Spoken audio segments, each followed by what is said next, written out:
car brake pad everything about owó ọkọ̀ pátápátá ni mo ṣe kí ni mo ṣe àwọn la máa ń da alignment bọ̀ fún oṣù engine gangan pé ká ṣe ẹsẹ̀ mẹ́rin. ẹ̀yin lè ń da alignment abẹ́yìn lè ń tún alignment ṣe. àwa là ń da alignment rú àwa torí tá a bá ṣe nọ́kùnsìn àbí tá a ṣe àwọn something like owó ọkọ̀ tá a yọ gbogbo ẹ̀ alignment máa dàrú.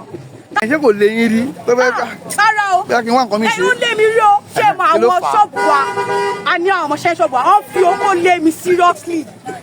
Orúkọ mi ni Wòlíì Israel Ọládélé Ògùdípẹ̀ Genesis Global Alore TV ẹ máa wò ó. Orúkọ mi ni Darasimi mo ṣiṣẹ́ ọwọ́ ọkọ̀ like àwọn tó ń ṣe àsọ́fà tó ń da ọwọ́ ọkọ̀ rú tó ń ṣe àsọ́fà sáàpù brake pad àwọn tó so many things níbi ara ọwọ́ ọkọ̀ mo lè da ọwọ́ ọkọ̀ rú bí something like I can't even explain more pé tí ẹ bá rí ni ẹ lè rí iṣẹ́ mi I'm a real mechanic engineer I'm proud of my work.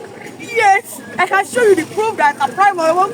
Ẹ wo ṣé mo tẹ́ bá gbé mi lọ sí iṣẹ́ níta mo ò ní disappoint I will do the work how's my ṣe èbò tí ó halẹ̀ yín mo lè ṣe iṣẹ́ yẹn tí inú yín máa ṣe kí n tó máa dùn sí ọ̀gá mi kan wà proud of me dáadáa. níbo lẹ wà níbo lè ṣe wà. àríkàlà ní ẹ̀sìn ọgbà ní Òṣogbo. ẹ ti parí àbẹ̀ṣe ń kọ́ṣẹ́ lọ́nà. mo sì kọ́ṣẹ́ lọ́bọ̀ ó kù díẹ̀. ẹ ti lo bí ọdún mélòó báyìí bẹ́ẹ̀. mo ti lo 8 years sir. bó kí nǹkan tó lè mú obìnrin di mẹkáníìkì kí ló sún yín débẹ̀ bàbá ló ń ṣe ni. rárá o àbúrò mi ló ṣe mẹkáníìkì mo wá ní kí n tẹ̀lé òun lọ sí school sí ibi iṣẹ́ máa ní òkè pé kí n tẹ̀lé lọ àbúrò mi wá ń try láti tú nǹkan ní ibi ọkọ̀ máyà jẹ́ kí n bẹ̀rẹ̀ try láti bẹ̀rẹ̀ tú àsọ́fà ni mo fẹ́ tú tó wà tó jẹ́ 22 nut and bolt ó ní mo fẹ́ tú àbúrò mi fẹ́ tú kò wá rí tú ló wá ní àtìlẹ̀ jọ ibo òtún gbà tí mo wá tú. àbúrò yín ọkùnrin lòun àbí. ọkùnrin lòun ó mú gbà tí mo wá tú ọwọ́ yẹn báyìí dáhùn yẹn fi sí ní pọ́tò fún mi àwọn sórí ìgbìmọ̀ wá pa owó níjọ yẹn wọ́n á kọ 5,000 lólè ló wá ń gba tí n bá lọ sí iṣẹ́ yìí o má ṣe kí ni máa ní. ẹni sùn ṣe ẹ̀yin ti tú absorber rí tẹ́lẹ̀. ara sà mo ò tí ì dé bẹ́ẹ̀ àbúrò mi ló mú mi lọ sí iṣẹ́ ìkọ̀kọ̀. so ọ̀rọ̀ sẹ́sẹ̀ ọdún mélòó sẹ́yìn báyìí. I like Oscar pé 8 years not 6 náà báyìí I was 8 years 6 náà. really. yes. tó máa ti wá dé sọ fún àwọn parents pé ẹ̀yin náà bẹ lọ kọ́. mọ́ sí mi ò gbà o àdáàdì mi ò dẹ̀ gbà èmi dẹ̀ jọ lọ́jọ́ kejì àti tí bá dẹ̀ ti lọ tí bá ti lọ sí school tí bá ti ń bọ́ láti school máa tẹ́lẹ̀ àbò lọ sí ibi iṣẹ́ gbà tó dẹ̀ yà mo lè sọ fọ́ ọ̀gá mi pé kí wọ́n bá mi sọ fún mọ́ sí mi pé iṣẹ́ tó wù mí lélẹ̀ wọ́n dẹ̀ ní tó wá ti wù mí ṣe kí n ṣe mo dẹ̀ rí pé Ọlọ́run ṣe kí n ó ràn mí lọ́wọ́ mi. so in how many months náà ẹ bá fi pé máa dá dúró. tí máa dá dúró wọ́n sọ pé máa dá dúró nínú oṣù kọkànlá. really. yes sir. ń bọ́ alẹ́ wà abọ́lẹ́ tí ń ṣe. ọ̀dọ̀ ọ̀gá mi mo ti ṣe ní àríkálà bí ẹ̀sìn ọ̀gbà. nílùú Òṣogbo ń bí àná. bẹ́ẹ̀ni sà. báwa ní ìwé ń kọ́. ọ̀nà ní that's no bẹ́ẹ̀ wo mo lè mú ìwé jáde kẹ́lẹ́ mọ̀ pé mo fẹ́ lọ sí lẹ́sìn but mom sí mi dáàdì mi ò sí mọ́ mom sí mi ló wà but mom sí mi àwọn ọmọ pọ̀ fún wọn that's why tẹ́mi ṣe drop out but mo try láti sọ pé mo fẹ́ lọ sí lẹ́sìn mo fẹ́ lọ fún lẹ́sìn sà and. bọ́lẹ̀ yín bá dé ń gbà yẹn kó tó gbé bá bàbá ṣaláìsí. just one mo bá dé mo wá padà. but agbára bá wà you want to go back to secondary school right. yes I want to go back ó wù mí kí padà sí just one. really. yes ó wù mí kí padà sí just one. at what age now. I'm just 22 sir.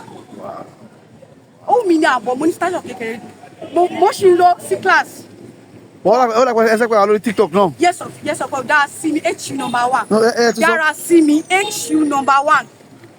Darasimi HU number 1. so kí lóun kọ́ tẹ máa ń ṣe lórí TikTok. mo kàn máa post iṣẹ́ mi mo máa post lórí TikTok dáadáa tẹ́ bá tẹ̀ sí débẹ̀ tí máa rí mi iṣẹ́ mi ló pọ̀ jù níbẹ̀ dáadáa. so àtọ́ fẹ́ rí your real self. my real work mo wà hard working mo ti lọ ṣẹ́ Ìbàdàn dáa tí mo ti rí iṣẹ́ like wọ́n pè mí tí mo lọ sí home service mo ti lọ ṣiṣẹ́ ní Àbújá mo ti lọ ṣiṣẹ́ lẹ́kọ̀ọ́ dáadáa so many things tí mo lọ ṣiṣẹ́ but ọ̀gá ló kàn pé kí wọ́n lè mọ̀ pé iṣẹ́ mi ṣe kí ni standard. so that handle again. yes pé. handle yẹn lórí TikTok. pé like pé Darasimi HU number 1. nọ́mbà yín kọ́ náà. mo nọ́mbà 081 67 73 78 72 081 67 73 78 72. bọ̀ iṣẹ́ yẹn ṣé kò lè yín rí tó fẹ́ ká.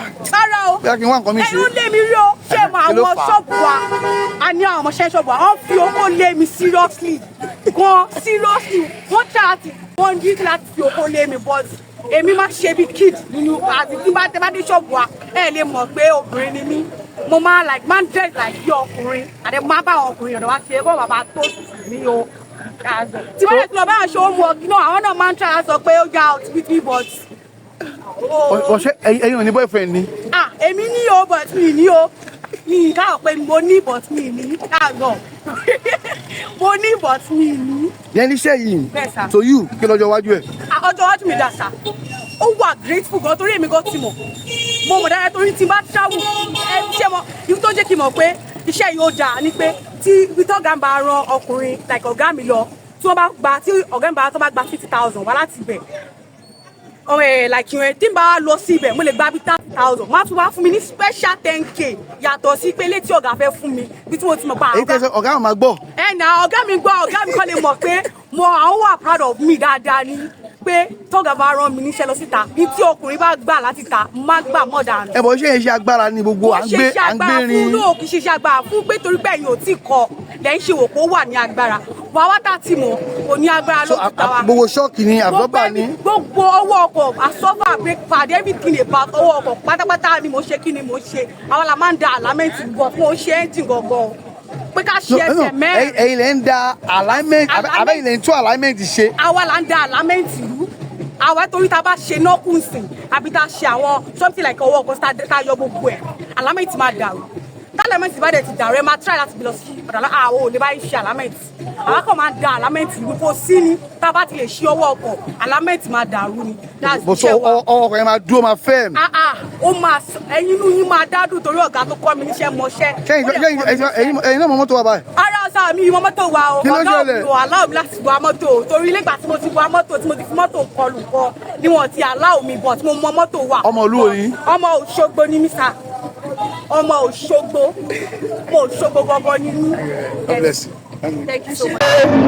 Alóore TV lóde o, Alóore TV lóde, Alóore wa nílọrin, òsì kíkà ògbóde, àwọn ọmọ ìlú Ìlọrin, àwa kéwú gbowó, àwa sì ń ṣàdúrà gbọ́rẹ́, àsọwọ́ tìrà làwa náà o, tìrà làwa náà, ó tìrà làwa náà o, tìrà làwa náà.